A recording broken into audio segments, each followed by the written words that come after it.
Good morning everyone. Shrimati Mohardevi Tapadia girls college Jaswantgarh के इस YouTube channel में आप सभी का बहुत बहुत स्वागत है। हम बात कर रहे हैं कैश फ्लो एनालिसिस लेसन से क्वेश्चन नंबर 8 की, जिसमें हमें कुछ आंकड़े दे रखे हैं। इसमें दे रखा है हमें 2013 और 14 के कुछ आंकड़े, जिसमें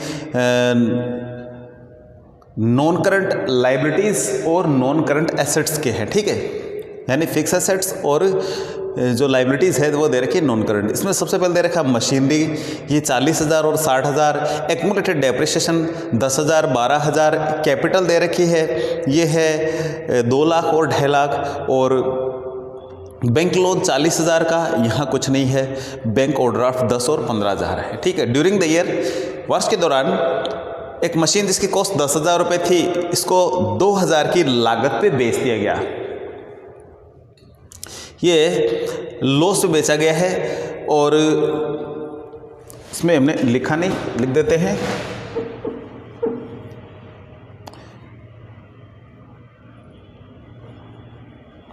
$2,000 की लागत पे इसको बेचा गया है, और डेप्रिसिएशन ऑन डेप्रिसिएशन चार्ज है जो वो है 6,000। इस मशीन पे जो डेप्रिसिएशन चार्ज किया गया वो है 6,000 का। तो कहने का मतलब 10,000 में 10,000 की इसकी लागत थी, 2,000 लॉस पे इसको बेचा गया है, 6,000 इसमें क्या किया गया, डेप्रिसिएशन चार्ज किया गया है। Calculate investing and financing activities, हमें कैलकुलेट करना है इन्वेस्टिंग और फाइनेंसिंग एक्टिविटीज़। इससे पहले हमने कैश फ्रॉम ऑपरेटिंग एक्टिविटीज़ निकाले थे। आज दूसरे हमारे जो टॉपिक स्टार्ट हो रहे हैं इसमें इन्वेस्टिंग और फाइनेंसिंग।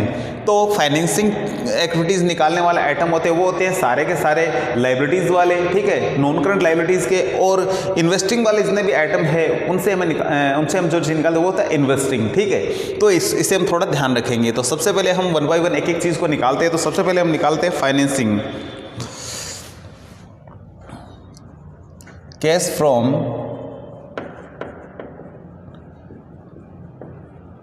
फाइनेंसिंग एक्टिविटीज़, इसमें हम छोटा सा एक प्रारूप बना लेते हैं। पर्टिकुलर्स, अमाउंट, इसमें फाइनेंसिंग में हमने बात करी कि लाइबिलिटीज़ वाली तो चीज़ें आती है। इसमें तो सबसे पहले है कैपिटल, ठीक है, 2 लाख थी, कितनी हो गई है, 2,50,000 हो गई है। तो यहाँ लिखेंगे इश्यू ऑफ शेयर। ये एडिशनल राइज हो गई, बढ़ गई, तो इसका मतलब व्यवसाय में पैसा लाया गया है। या हम ये भी मान सकते हैं कि शेयर कैपिटल है तो जो कि बढ़ गई, इसका मतलब शेयर इशू कर दिए हैं, ठीक है। तो दोनों तरीके से एडिशनल कैपिटल भी राइज होगी, ये भी मान सकते हैं, और शेयर कैपिटल भी हमारे पास आ गया, शेयर इशू कर दिया, वो भी हम मान सकते हैं। तो कैपिटल है ये, इसको हम 2 तरीके से मान सकते हैं इसमें, ये क्योंकि हमारे पास पूरी इन्फॉर्मेशन है कि शेयर कैपिटल है या केवल कैपिटल, तो इसको शेयर कैपिटल मान लेते हैं हम। तो इश्यू ऑफ शेयर कैपिटल कितनी है, 3 ये हो गया है। 2 लाख में से देखते हैं कितना बढ़ गया है, ये 250 हो गया, तो इसका मतलब 50,000 एक्स्ट्रा हो गया, ये 50,000 है जो राइज हो गई, तो ये 50,000 इशू हो गया है। इसके अलावा बैंक लोन था, ये 40,000 था, अब कुछ नहीं, इसका मतलब पेमेंट कर दिया है। तो यहाँ क्या लिखेंगे, payment of bank loan.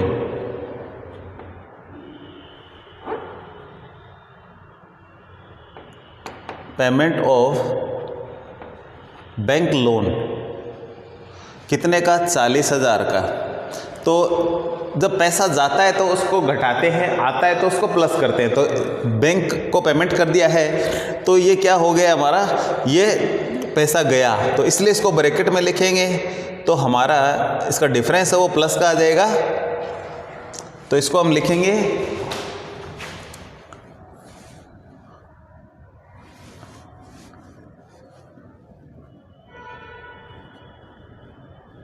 Cash from financing activities.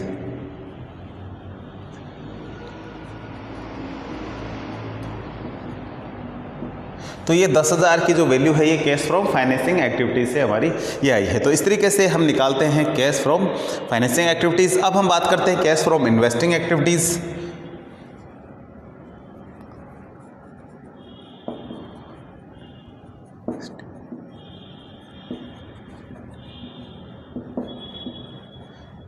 Cash from investing activities. अब इसमें हमें कुछ चीज़ें दे रखी है, कुछ एडिशनल इन्फॉर्मेशन है, इनको भी ध्यान में रखते हुए एडजस्टमेंट करना होगा। तो छोटा सा इसका एक प्रारूप पहले बना लेते हैं।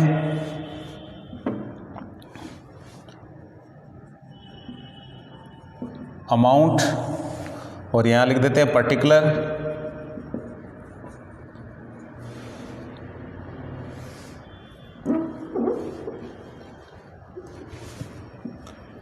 तो इस तरीके से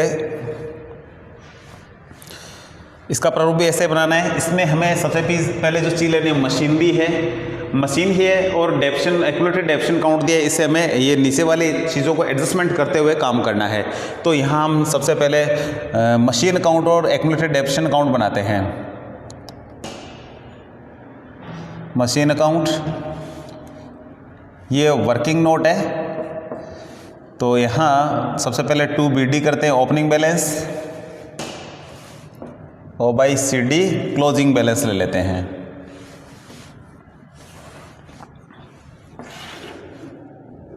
तो BD ओपनिंग इसका 40,000 है, और ये CD है जो ये है 60,000। अब हमें साथ में एक्यूमुलेटेड डेप्रिसिएशन अकाउंट बनाना है।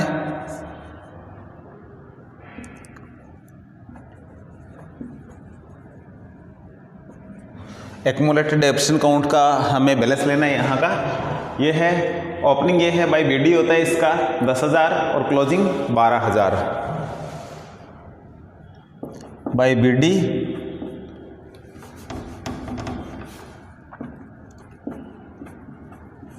ये 10,000 है, और जो इसका CD बैलेंस है वो है, तो इसका by BD balance by BD ये है 10,000, और इसका जो CD बैलेंस है, ठीक है, क्लोजिंग बैलेंस, वो है 12,000। अब हमें एक्यूमुलेटेड डेप्रिसिएशन तो ये चीज़ें ले ली है। अब यहाँ देखते हैं कि क्या है, इधर डेप्रिसिएशन है, बाय डेप्रिसिएशन चार्ज किया। अब एक पर्टिकुलर मशीन से 6,000 है, तो ये लिखेंगे बाय डेप्रिसिएशन, ये 6,000, और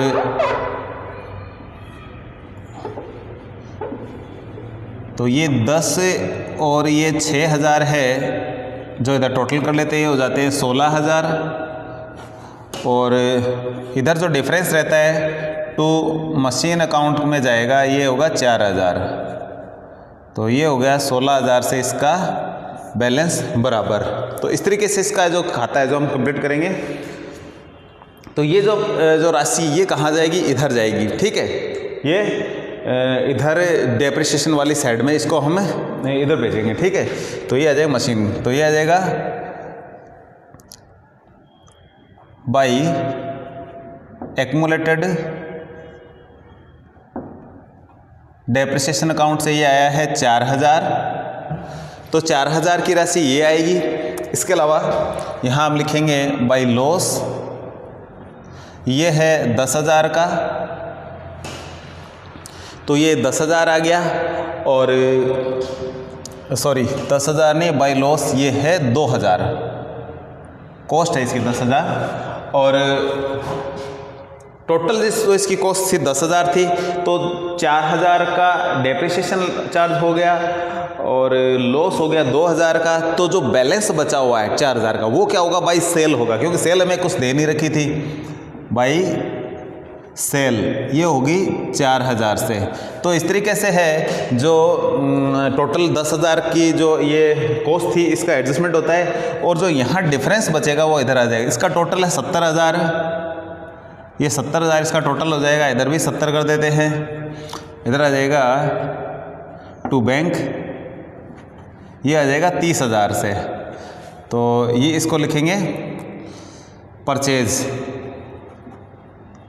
तो इसको परचेज के रूप में हम मानेंगे 30,000 को। तो इस तरीके से ये अपने खाते जो कंप्लीट कर लिए हैं। अब क्या करना है हमें, अब इधर लिखना है हमें कौन कौन सी चीज़ें कहाँ से क्या क्या है। तो सबसे पहले जब पैसा जाता है तो उसको माइनस में करते हैं, आता है तो उसको प्लस में करते हैं। इसमें थोड़ा ये ध्यान रखना होता है। तो हम इसमें देखते हैं कि सेल करी तो पैसा आया 4,000, तो यहाँ लिखेंगे by bank sale of machine, ये है 4,000 की, ये प्लस का रहेगा। और ये है बाय बैंक, ये टू बैंक है जो 30,000, ये परचेज ऑफ मशीन है, ठीक है। तो इसको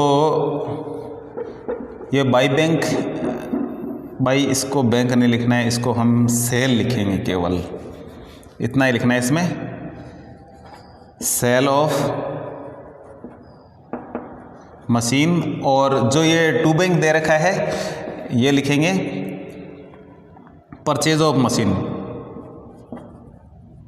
परचेज ऑफ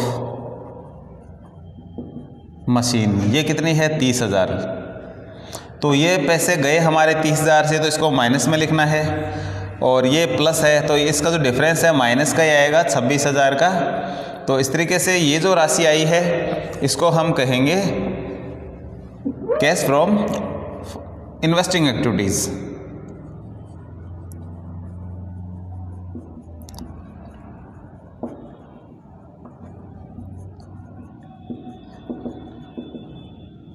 तो ये 26,000 ये माइनस के आएंगे कैश फ्रॉम इन्वेस्टिंग एक्टिविटीज़ से। तो इस तरीके से इन्वेस्टिंग एक्टिविटीज़ और फाइनेंसिंग एक्टिविटीज़ हम निकाल सकते हैं आसानी से। तो आज की वीडियो में इतना ही, मिलते हैं नेक्स्ट वीडियो में। तब तक के लिए धन्यवाद। अपनी वीडियो को लाइक कीजिए, वीडियो को शेयर कीजिए, यदि चैनल को सब्सक्राइब नहीं किया तो ज़रूर कीजिए।